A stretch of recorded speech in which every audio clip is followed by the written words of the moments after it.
Most people think cybersecurity is just about hacking or coding.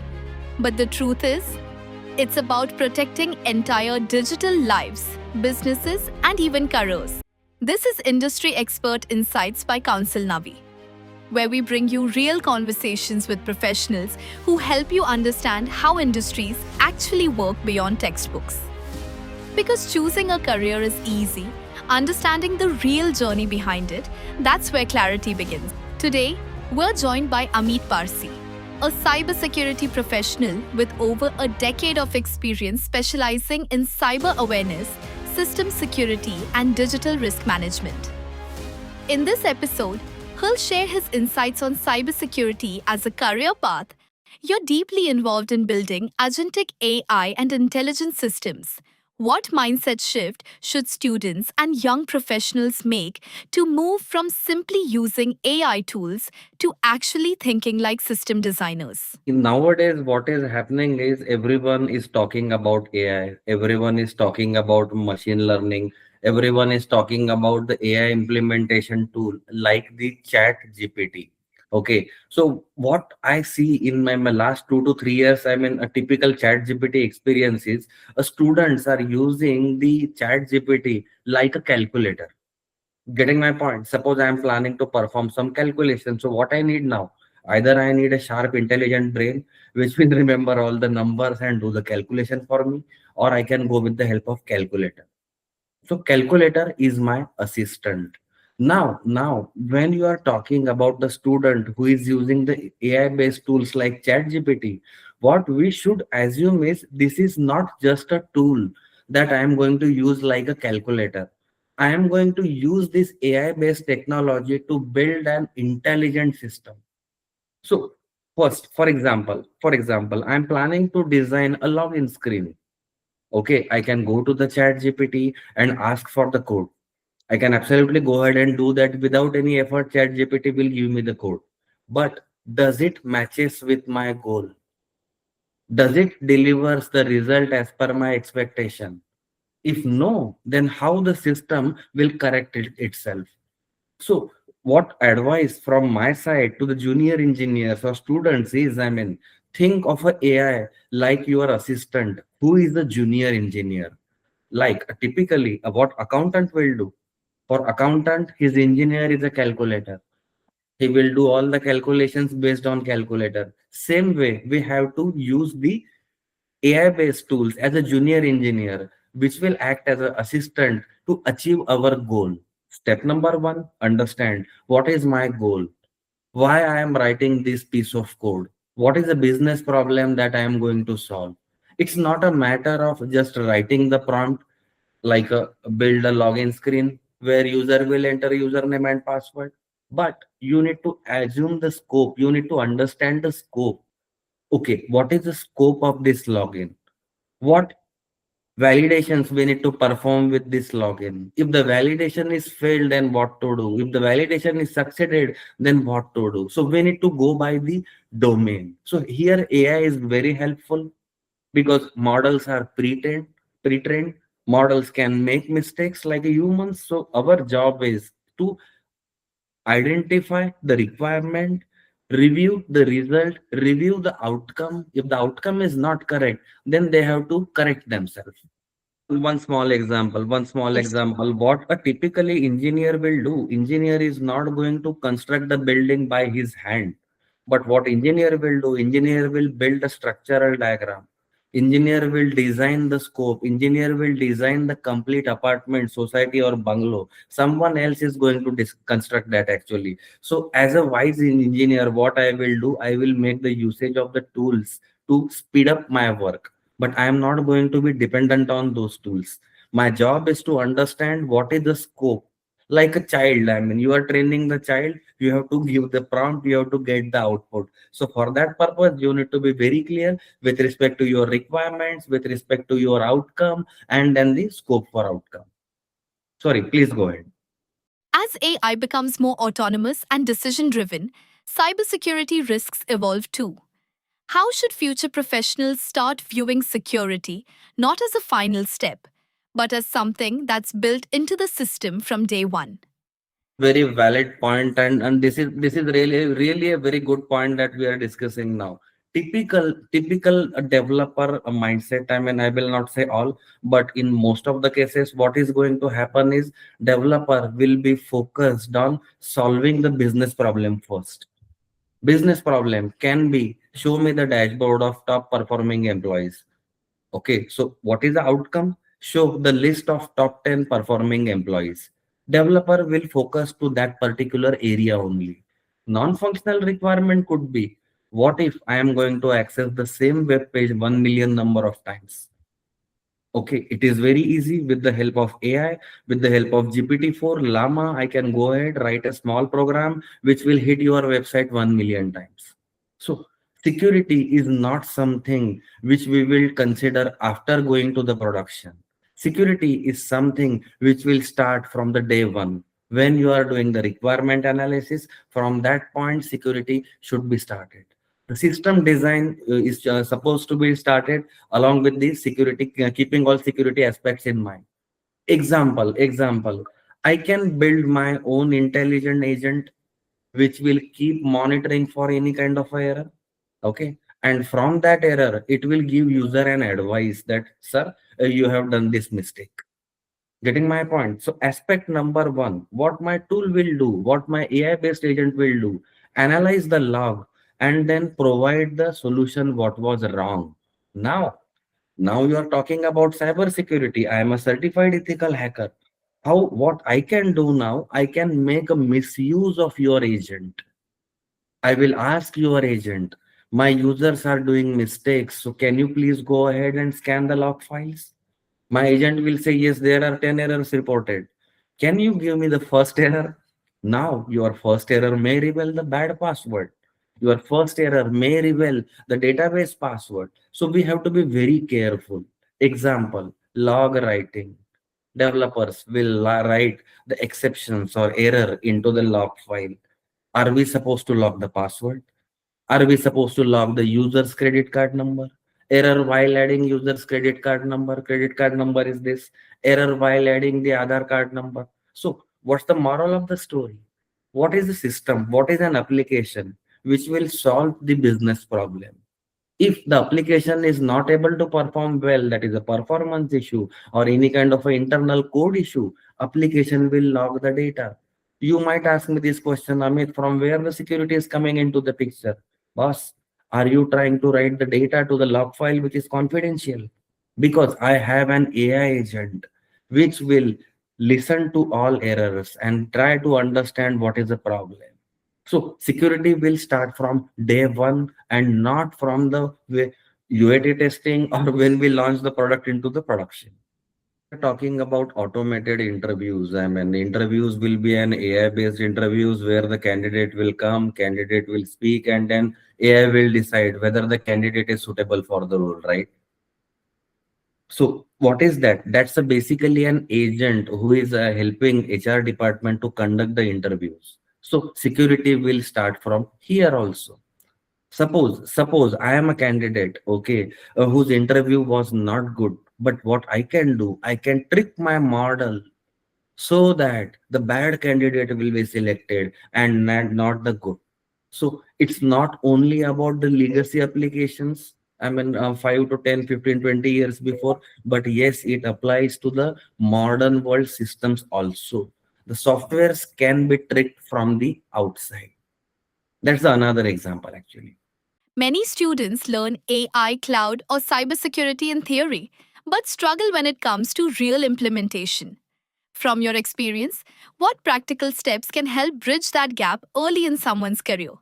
Problem is you should go with the AI, you should go with the cyber security, you can take in all the other courses also. Biggest challenge, they need to identify first where is their interest. Number one, there is nothing called as a software developer nowadays. Everything is called as a full stack developer.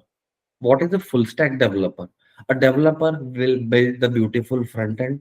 Developer will write the beautiful middle tier, that is nothing but the API. Developer is going to write the database, maybe MongoDB or maybe DynamoDB. The same developer is going to deploy the solution into the cloud. Same developer is going to monitor the solutions also. What do I mean by that?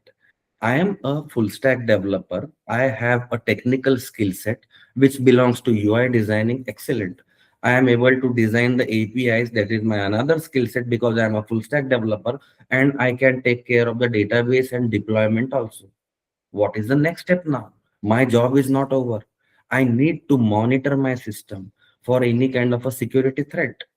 Is someone user like Amit Parse trying to send the brute force attack where I am creating the combination of your username and password and then trying to log in? Do we need an IT support department for that? Absolutely no. IT team is already gone. Now what we have is a full stack plus DevOps. Best mixes including the cyber security.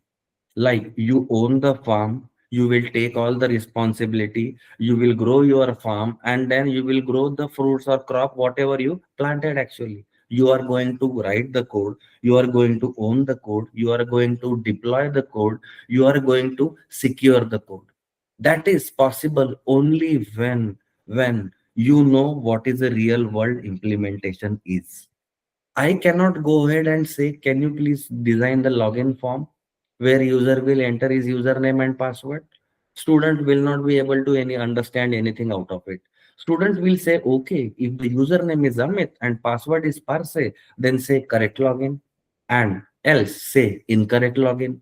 What a modern world should do. The example that we need to present them that it's not only about username and password. How many times person is going to do the login in one day? Security aspect, real time implementation. How many times the given endpoint is going to be accessed? For example, if I'm talking about the bank, like a HDFC or ICICI bank, they will have highest number of balance inquiry on 31st, first, second, third, and fourth. Why? Because employee salaries will get credited, so there is an intelligent system sitting inside that boss, this is a month end. Okay. So now you are going to get a huge number of requests because everyone will see whether their paycheck gets deposited. So you need to focus on real implementation. You need to showcase student what is the exact outcome of it. That is nothing but the business problem that student is supposed to solve. See, what typically employees, developers, or student or interns, what they will do, they will consider it as a task that they are supposed to perform in 1 hour, 2 hours, 3 hours, 8 hours. That's the biggest myth. That's the biggest misconception. It's not the task. It's the business problem that you are going to solve. If you are going to solve the business problem, that will have a certain flow, that will have a certain permutation and combination. So you need to understand the real world implementation. Step number one, learn about the basics, spend most amount of time into it. Step number two, analyze the requirement. And then step number three, compare it with the real world requirement. What if I am going to design a model for BMW which will move at the speed of 350 miles per hour, but that is a daydream, right? And if you want to test it, then you have to visualize it, you have to analyze it with respect to the real time road condition. So that's a mechanical design basically. Okay. But same story goes with the writing softwares also with the help of AI. Same story goes with the managing softwares with the help of AI. So we need to see the real time implementation, how the business is going to use your solution, what were their pain points and how you are addressing them, how you are helping them to increase their day-to-day work. That's all about it. When you look 5 to 10 years ahead, what skills do you believe will truly separate top professionals in AI, cloud, and cybersecurity? And how can students prepare for roles that don't even exist today? If you see, I mean, from last 3 or 4 years, everyone is talking about the AI. So everyone is talking about ML from longer amount of time, but because of the GPT-4, we got the new assistant, and there is a bug. Okay, so skill that you are going to matter most is number one, fundamentals. You cannot go away with the fundamentals. Do not think that I have a chat GPT. So if my ma'am or sir or if my manager or tech lead is asking me to write a program to add two numbers, I will use quickly chat GPT and write it. That's not the right usage of tool. You are using chat GPT as a calculator. Intelligence part is gone. You should know basically how to write the code, how to write the prompt. You should use the AI to build intelligent systems. So that is the most important skill that we need to apply. Example, I can spend my whole of the day in writing the complete 1 month code, and then my delivery will be done in a 2 or 3 days. But that's not the good idea basically. Okay. Skill that I need to learn over here is fine. I have a basic solution with me. How I can extend that basic solution so that it can support the technological changes in down the line 3 years, down the line 4 years. So technical skill that matter most is understand the customer requirement. Use use the AI or use the various tools to solve the business problem, to build the intelligence into the existing business solution. That is the core skill. Coming back to the technical stack, Python is one of the best programming language that you can use. Open source programming language can be deployed anywhere, even into your small devices, microcontrollers. You can run a C, C++ or Python program. Python is one of the skill that everyone should have. Java is one of the beautiful programming language that you can work with. In the backend side, you can go with the MongoDB or any kind of a NoSQL DB. Why I am saying this thing is every engineer, he is an engineer basically. So he is looking for moving step next step. It could be a mechanical engineer, it could be a IT engineer, but programming skill set is required. Do I need to write the code, go ahead and do the things manually? No. You should understand the business requirement. My car is not giving me the good average what I should do. I don't need to be a mechanical engineer for this. But if my thought process talks me that, okay, Amit, you have a car of say 1000 cc and at the 80 miles per hour, your average is going down. What to do now? So analytical skill, analyze the business requirement, analyze the business problem, construct the solution out of it with the help of using AI tool, validate your scope, extend your scope. That's the core skill. That is what I'm thinking.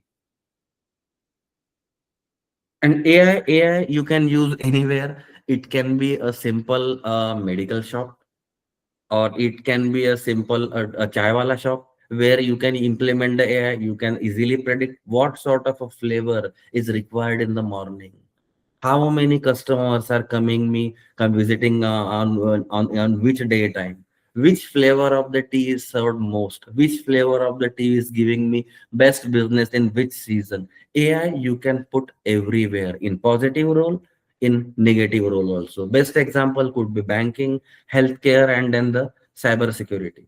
In a defense also, nowadays everyone is talking about the drones. So don't you think drone will take modern AI to attack its target? So that's the negative implementation. Having worked across enterprises and large scale transformations, what's one change you believe educators or career platforms should make to better prepare students for the real industry? And where do you see platforms like CounselNavi creating meaningful So impact? the educators, I mean, the educators are playing a critical roles, and two points I would like to add it over here. Educators like engineering colleges basically. So nowadays we can see that there are a lot many autonomous college who are having the latest syllabus, but that's not the case industry across actually. So my first advice would be educators should deliver the real time scenarios to the students, not only the theory part. Whatever theory they are learning, along with that they need to demonstrate what is the real world solution, how the real industry is reacting to it, what are the advantages, what are the disadvantages, what are the gaps that they may have. That is my first advantage. Plus nowadays after graduation everyone will say that, okay, please join this course, please join this course. There are many training platforms, but what exactly is happening is this training platform does not evaluate where the candidate interest is or where the candidate is good at. If I am good at core C++ skills, then there is no point for me in going in other direction other than hardcore AI ML or hardcore system related program. Getting my point? So these platforms do not judge, do not identify the core skill, but rather than that, they are just selling the courses. Best part about the Council Navi is you work closely with the student, you work closely with the job aspirant, because you wanted to understand what all are his core strengths are. Then, since you are into this industry, you already know what jobs are available, what job roles are available in the market, what is a job role expectation. So there is something called as a skill gap.